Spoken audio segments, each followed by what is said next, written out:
Hello guys, welcome to Techno-Tech YouTube channel.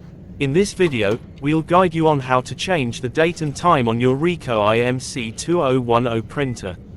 We'll also show you how to print the configuration page for important printer details.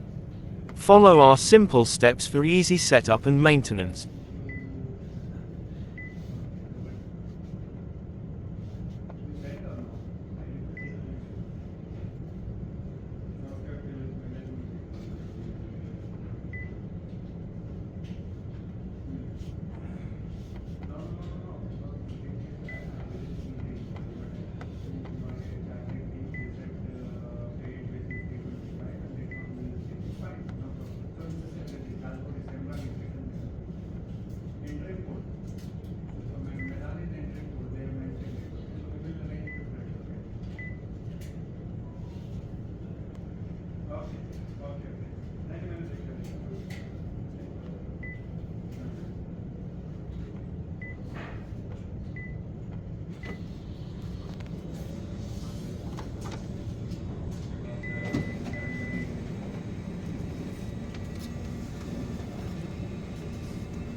Thanks for watching. If you learn anything in this video, please give a like and subscribe for more videos.